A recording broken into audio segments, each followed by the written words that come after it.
It's a really long season. You'll be doing a lot of refereeing, and sometimes, even though we love this game, we can get a little bit tired.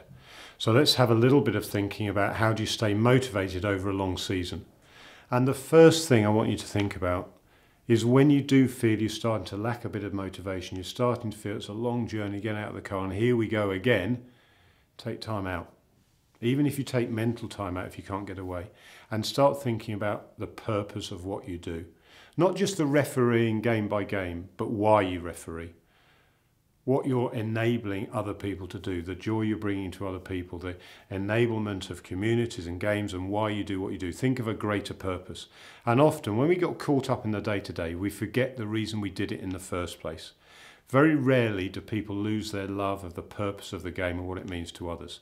But sometimes we do get a little bit frustrated, a little bit bored with the day-to-day. So mentally go and think about what's the purpose, why do I do it? And I'd recommend that sometimes you even write it down. So when you're feeling down, you say, but it's all about something bigger than just this game. The other thing that often gets you down is constant talk from players. One thing that is quite useful is to explain to the players when is a good time to talk to you and when is not a good time.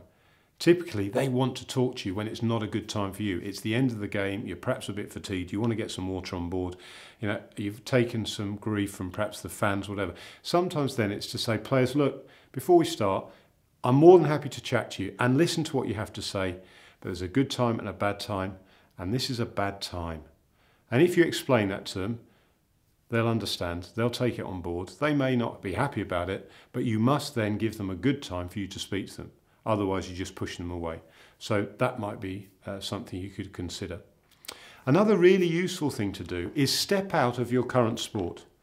Because referees, in whatever sport, it's hard work. So go and speak to referees from other sports. Start thinking about what they're doing, talking to them, and create a genius group of referees, not just from your own sport. Because if we only talk to the people around us, we feel the same as us. Perhaps speak to umpires. If you're in a winter sport, speak to a referee or an umpire from a summer sport. Speak to hockey. Speak to different referees and re-enthuse yourself about this refereeing and decision making and creating a great game.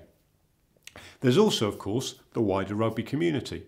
Being a referee, you're part of that community. It may be really useful for you if all you're doing is refereeing, is to actually join a club, not as a referee, as a member. And go back and enjoy some rugby as a member of that rugby community for just the love of rugby. And you know what? You can go along, you can enjoy a game, and then you can have a beer afterwards and forget all about refereeing, but you're still enjoying the love of the game. So, it's a long season.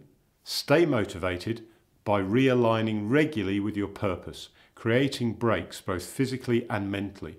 Go outside your sport and speak to other referees from other sports and become part of the integrated rugby community. Also a good chance to have a beer and chill out. So there's lots more stuff on the website, lots of articles. Go and have a look. Enjoy your refereeing. Stay motivated.